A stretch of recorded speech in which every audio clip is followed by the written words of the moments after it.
Yomji semakin merasa bersalah ketika tahu bahwa nenek sudah mengetahui dirinya mata-mata Guntan. Yomji menghalangi langkah Guntan. Dia memohon agar tidak menyakiti nenek. Usaha Yomji membuat Guntan kecewa. Lalu Guntan berniat menjadikan Yomji sebagai umpan agar nenek mendatanginya sendiri. Selamat datang kembali di Movies Film bersama saya Azalia. Jangan lupa di subscribe dan tekan tombol loncengnya, karena dukungan kalian akan sangat membantu pada perkembangan channel ini. Terima kasih.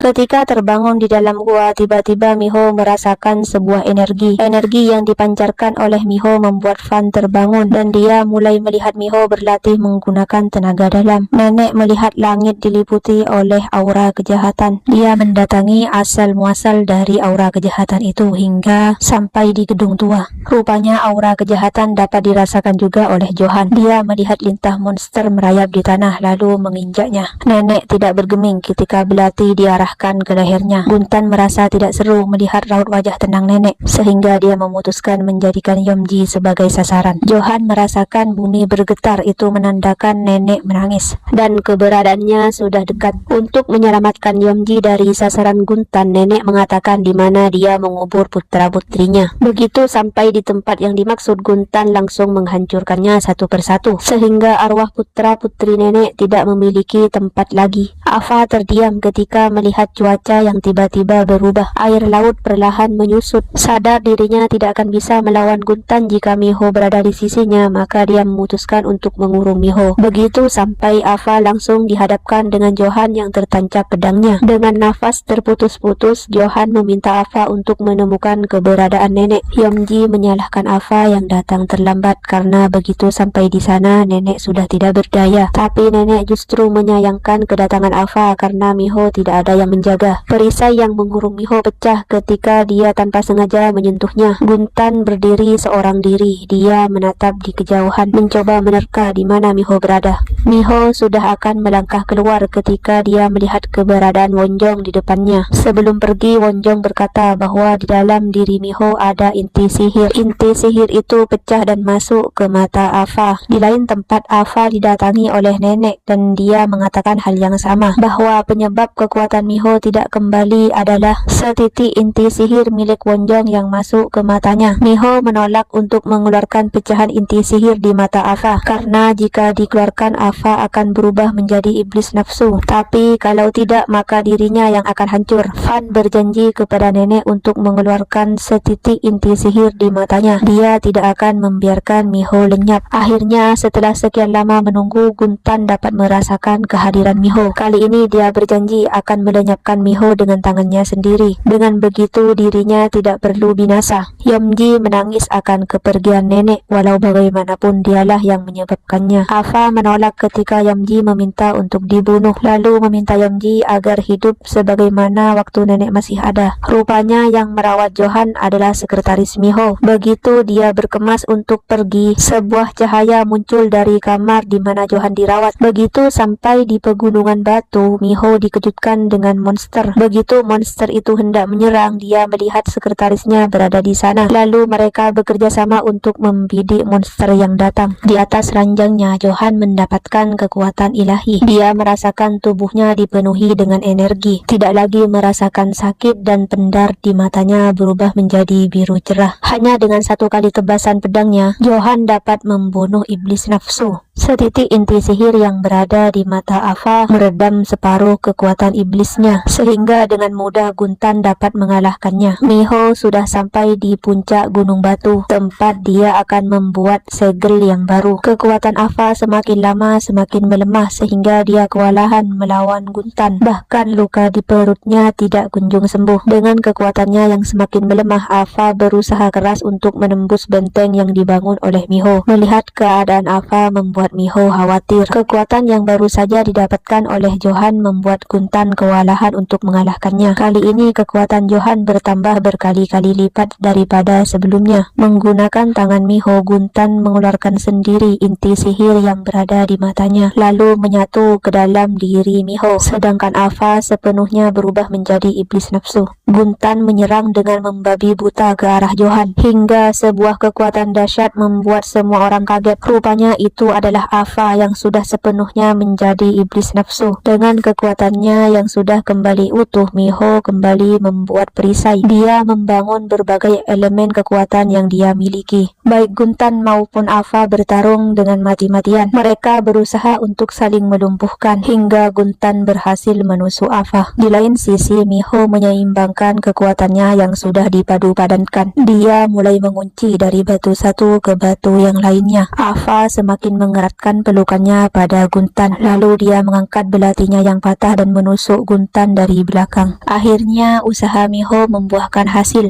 Gunung-gunung saling mengikat. Semua iblis nafsu mulai tersegel di dalam batu, termasuk Afa dan Guntan. Lalu batu-batu raksasa kembali tertancap ke tanah. Yomji menangis bahagia melihat langit kembali cerah seperti semula. Pertanda Miho berhasil menciptakan perisai yang baru. Pria berhoodie hitam sangat marah dan kesal melihat betapa cerahnya dunia. Usahanya untuk memenuhi bumi Tamra dengan iblis nafsu hanyalah tinggal angan. Langkah kaki Yomji berhenti ketika berpapasan dengan seorang pria. Pria di depannya adalah kaki tangan dari pria berhoodie hitam. Pria itu datang untuk menuntut janji Yomji di masa lalu. Johan kembali kepada rutinitas lamanya, yakni menjadi pengusir hantu. Sedangkan Miho sekarang menjadi seorang presdir menggantikan ayahnya. Yomji mengambil belati dari balik bebatuan. Belati itu adalah belati yang disembunyikan oleh salah seorang pendeta dahulu dengan ukiran nama baik di atasnya. Miho melihat belati milik Fan bergetar sebagai sinyal tanda bahaya. Di hari yang sama di tempat yang berbeda, Johan melihat buku ramalan mengeluarkan darah. Lalu sebuah belati yang bersinar di tangan seorang anak kecil. Batu-batu di gunung mulai terangkat seiring dengan belati yang dipegang oleh Yomji. Dari ruang rahasianya, Miho meneliti setiap jengkal bumi Tamra. Dia selalu memantau tiap gerakan yang terjadi. Firasatnya mengatakan akan datangnya bahaya yang besar.